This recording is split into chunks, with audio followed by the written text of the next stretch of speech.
Welcome back to Decades of Dominance. Today we're going to cover the quarterback tiers. We've already covered running backs and wide receivers, and we're going to get right to it. Tier 1, we've got broken down into A and B.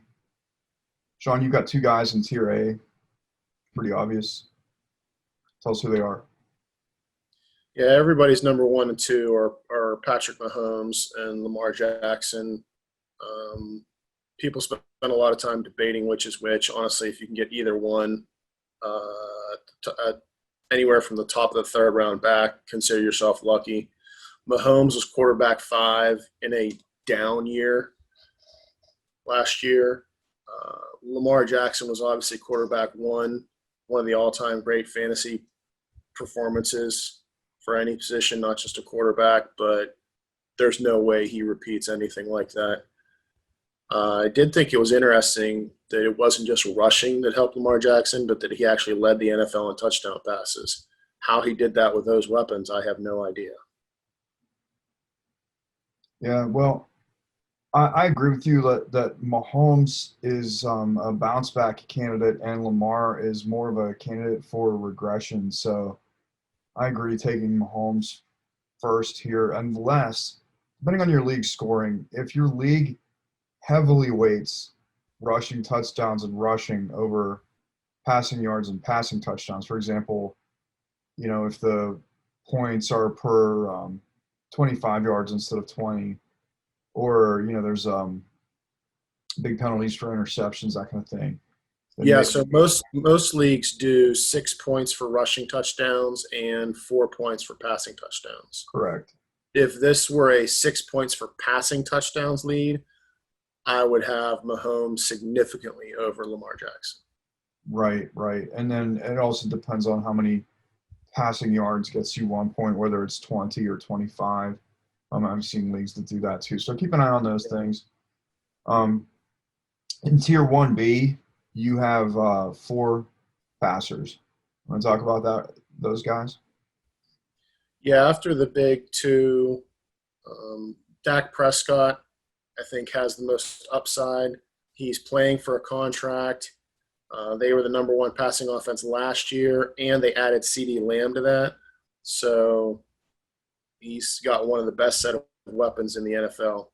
Uh, Kyler Murray is the new kid on the block up into this tier. Everybody's kind of speculating like if there's going to be the next Lamar Jackson, it's going to be this kid because not only does he have the rushing ability, but adding DeAndre Hopkins should theoretically help boost his passing numbers, which as a rookie were very good. Russell Wilson is just solid year in, year out. He's got some rushing ability, but it just seems like he's being held back in Seattle. Let Russ cook is a big thing. And then Deshaun Watson, as much as I don't want to, you have to bump him down a little bit for losing DeAndre Hopkins. But honestly, I like him just as much as you know anybody in this tier. They're all four of them are so close. Yeah, I have these guys really close too. I mean, I in drafts I find myself often taking Deshaun Watson or Kyler Murray. I agree with what you said about Prescott. Russell Wilson, he seems to a lot of years he seems to start off slow, but then he finishes strong. He's one of those quarterbacks that has some bad weeks, but he does seem to get stronger as the season goes on most seasons, so that helps you in the playoffs. But the Arizona Cardinals offense is a fast-paced offense where Kyler Murray is going to be making a lot of short passes that could turn into touchdowns. And as you said, his rushing ability is there too. So, a dump-off pass to Kenyon Drake turns into a touchdown. And Kyler Murray has that kind of upside where he doesn't have to necessarily throw a bomb for a touchdown. Just so many passes, so many plays, a lot of opportunity there. It's almost like the Chiefs. If they take a little step forward, I love the upside. I usually end up taking Deshaun Watson out of this tier because he's the one that falls to me, and I'm just happy to get him. Yeah. In tier two, you've got five quarterbacks. You got Josh Allen, Drew Brees, Tom Brady, Matt Ryan, and Carson Wentz. So this tier makes up the last group of quarterbacks that I'm comfortable with as my starting quarterback. So that's 11 quarterbacks total, and most people are playing in a 12-team league. So everyone's like, wait on a quarterback, but don't wait too long.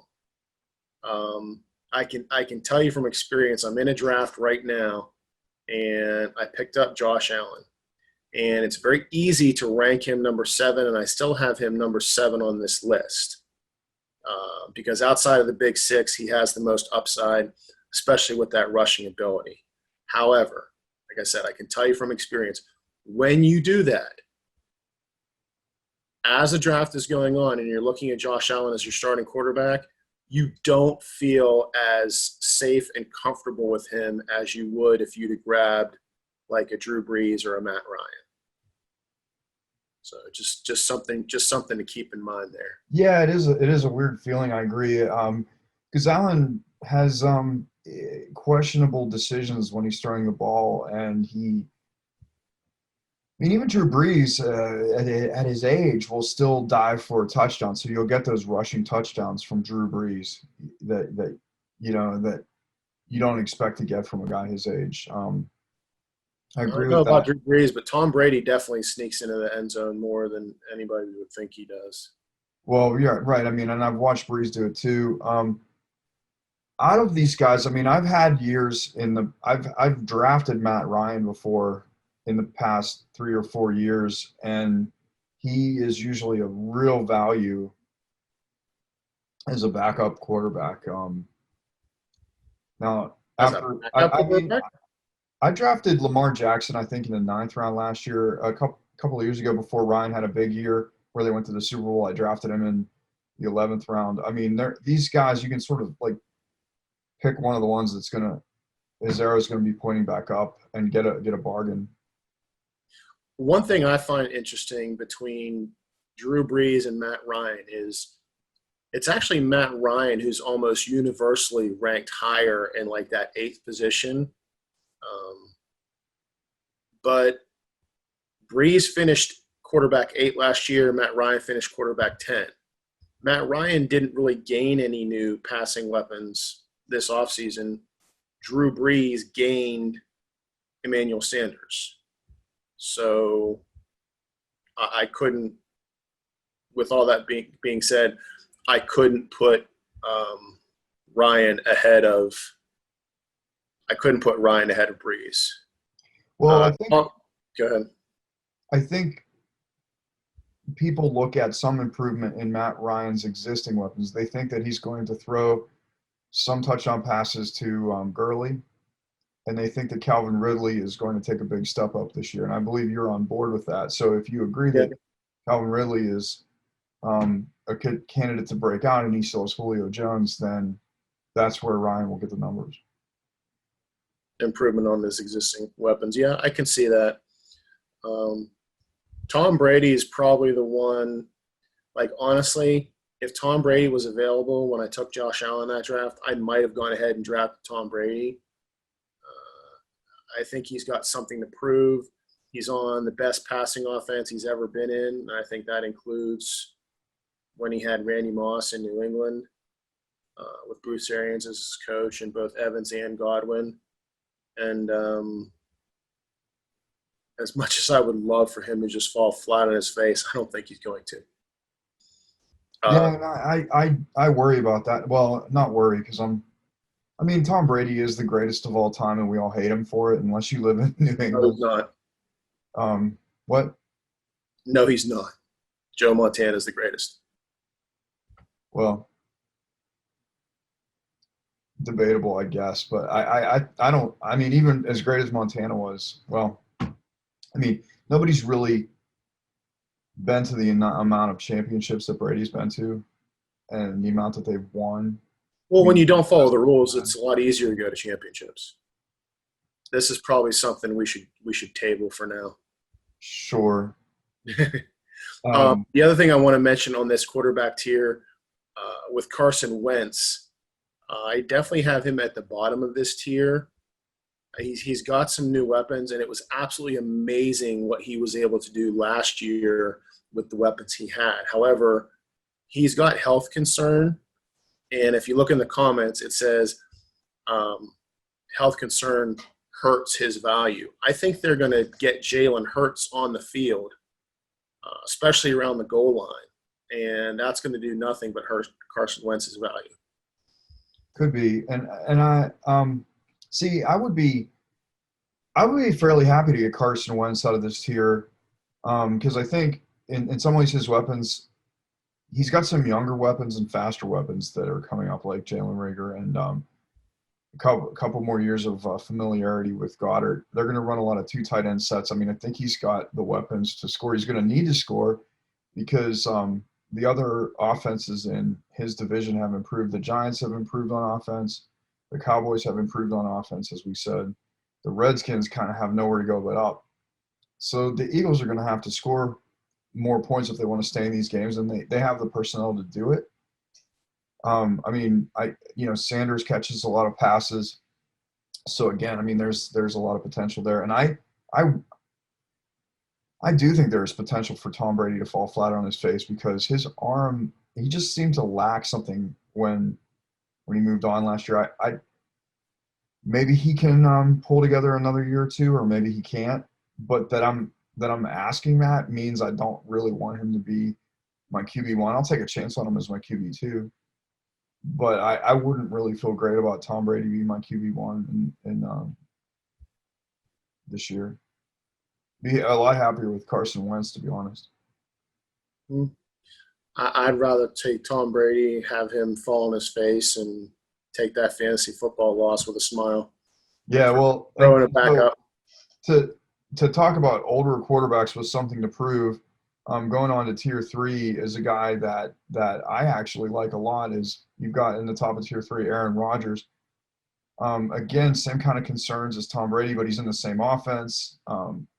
I actually don't mind his weapons, even though they didn't add a wide receiver. As he's got something to prove.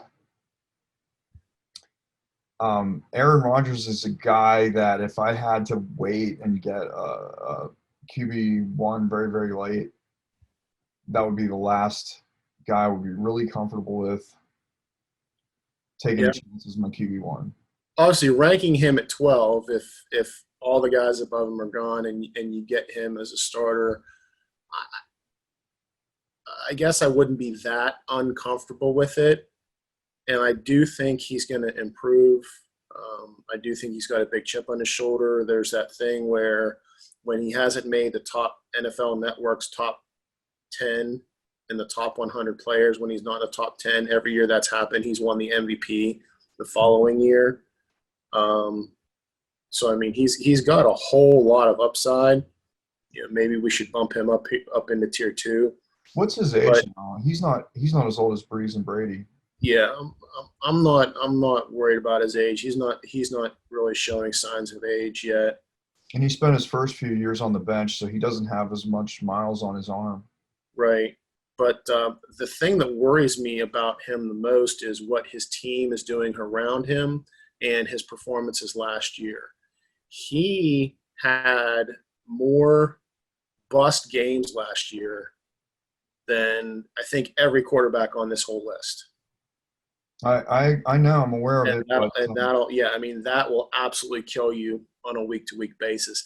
That's why I bumped him down from tier 2 to tier 3.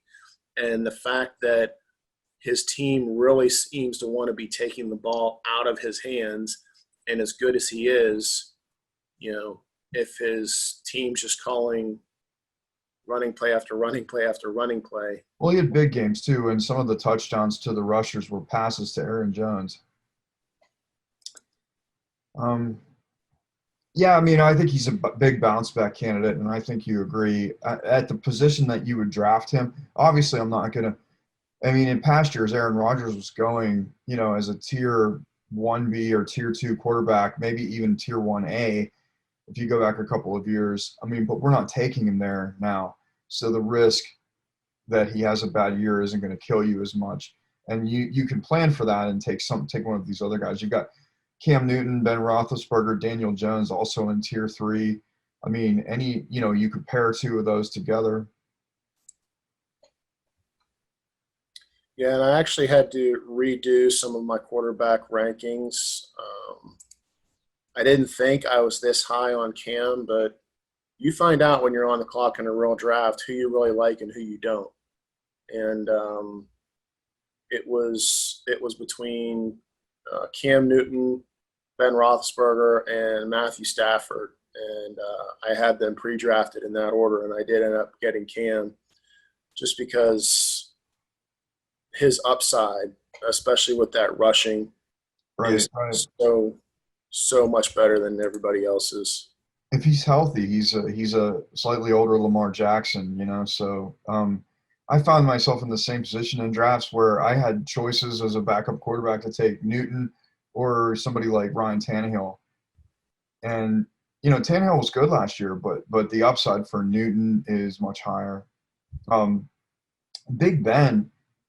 I mean, I've heard that he is recovering nicely from his surgery, and the guy has his worst games when he's playing in opposing stadiums with a lot of crowd noise. He plays much better at home. We're not going to be in full stadiums this year, so when Big Ben likes to audible at the line of scrimmage. So will the whole COVID situation help him have a better year if he's healthy? Something to consider. Yeah, Ben Roethlisberger is famous for having that whole home game, away game thing.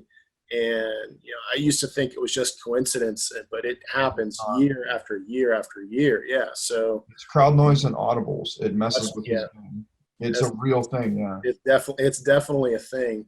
The other thing I want to mention is these guys that you're ranking after 12, like you were saying, especially if I'm picking a backup quarterback, I want a guy with more upside like Cam. If I'm picking a quarterback 1, then maybe I go with Roethlisberger instead, although Roethlisberger, does still have those injury concerns, or Daniel Jones, or maybe Matthew Stafford, go with somebody a little safer as my quarterback 1. But if I already have one of the 12 guys above him, Cam Newton is definitely my top option for quarterback 2. Yeah, and I mean, we're getting into a territory where these guys could be boom or bust. Daniel Jones, he was, he played great last year, and this is year 2, so he could take a big step forward. He knows his weapons better. He's got good receivers. Between Ingram and the 3 1A, 1B, 1C wide receivers that he has, he should be able to do something. Plus, he's throwing a lot to Saquon, who will turn a 2-yard dump off into an 80-yard scramble. And they're saying that the experts love him. The experts absolutely love him. And the problem is that he has a brutal schedule to start the year off with, starting with the Pittsburgh Steelers. And so a lot of people are saying, like, someone's probably going to draft Daniel Jones, and then they may get frustrated and drop him. So if that happens, scoop him up immediately. He also has some sneaky rushing upside. Tier 4, you've listed 5 more throwers: Joe Burrow, Baker Mayfield, Matt Stafford, Ryan Tannehill, and Jared Goff. Out of these guys, there's the potential to have a top 5 quarterback, a top 6 quarterback, but you're going to have to make a lucky guess. I don't think Burrow's going to sneak into the top 5, but he could be in the top 10. Baker Mayfield, he had a down year last year. He was a bust. But, he showed he had talent as a rookie. Could he do it again? Could he take a big step forward? Right. Most people are attributing Baker Mayfield and Beckham, for that matter, as well. Most of them are the whole Cleveland offense. Most of them are attributing their bad year to absolutely horrible play calling that they had, and obviously that guy's gone. So we'll see if he can bounce back. He definitely has one of the best pair of wide receivers in Beckham and Landry to work with. He's got the two tight ends, bringing in Hooper, Bringing Joker. And look, and they have good running back and he can throw to Kareem Hunt. Look, if Cleveland can improve its play calling and its offense, not only is Baker Mayfield being underdrafted, but Odell Beckham's being underdrafted, Jarvis Landry's being underdrafted. Kareem Hunt is potentially a steal, and either probably Hooper over Njoku, but you might have a solid tight end choice there if the Browns take a step forward on offense. Yeah, and again, I have these guys ranked like I have Burrow at the top of this tier because I'm looking at them as a backup quarterback, somebody who's going to have to outperform their draft position if they want to start. Now, if I'm looking for quarterback one, even though I recently just bumped him down a lot in the rankings, if I'm looking for quarterback one, I take Stafford over anybody in this tier, and I probably take him. If I'm looking for quarterback one, I probably leave Matt Stafford ranked at 13th, right behind Aaron Rodgers, just because he's so stable. But I think last year we saw his best year by far, and I think when he's healthy, it's not just a health thing. It's the fact that their rushing game was nothing near what they wanted, and they had to throw. But right. Detroit would prefer to run the ball. That's why they spent a high pick on DeAndre Swift. But DeAndre Swift is a pass catching back as well. So, catch a pass, run for 50 yards. So that's DeAndre Swift isn't a bruising running back. So swing passes, screen passes, wheel passes. They're going to try to get him the ball in space at least some of the time. Right. So they're not just going to throw to him. They want to.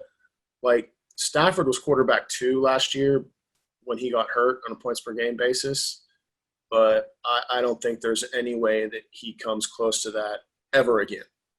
Maybe not.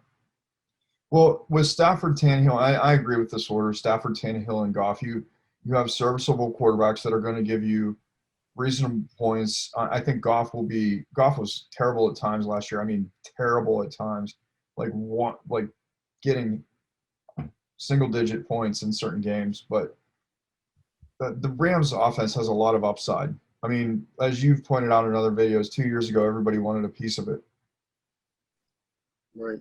So, you have guys down here that are regular starting quarterbacks. Tannehill looked good at the end of last year. He could have some aggression, but solid, serviceable backups. And if you are looking for another option as what I think could possibly sneak on to tier 4 as a second-year starter, I'd say Drew Lock.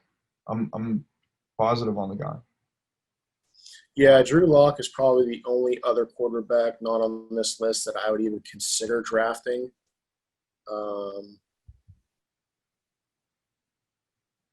Ryan Tannehill at 19 there, he's got rushing upside that a lot of people don't necessarily think of when they think of Tannehill, but he'll give you some rushing stats as well.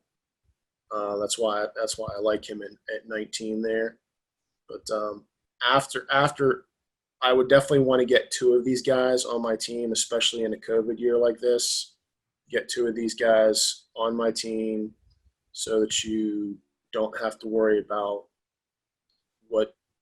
what guys are on the rosters, the Jimmy Garoppolo's and of the world that you really don't want to have to put in your lineup. Yeah, and I think as a rookie too, is still a bit of a reach. Sam Darnold has potential to break out, but he just kind of hasn't. It's the Jets. Carr should actually have a little bit of an arrow pointing up year. There's other quarterbacks you could still take that would be serviceable backups, but you probably don't need to draft them. You can just pick them up off waivers. Yeah, they're also mediocre at best. But there's definitely no reason to waste a draft pick on them. Right. I think with quarterbacks, it's just certain guys have the MVP type potential, and other guys have the 15 to 21 points a game potential. They're not really going to win you weeks. If the rest of your team is a monster, they're not going to lose you weeks. Yeah. So that should conclude our quarterback video, and we just have to finish with our wide receiver tiers. Check out our running back and tight end tier videos in this same playlist. And if you're getting good information from this, share our channel with your friends, like, subscribe, all that happy stuff.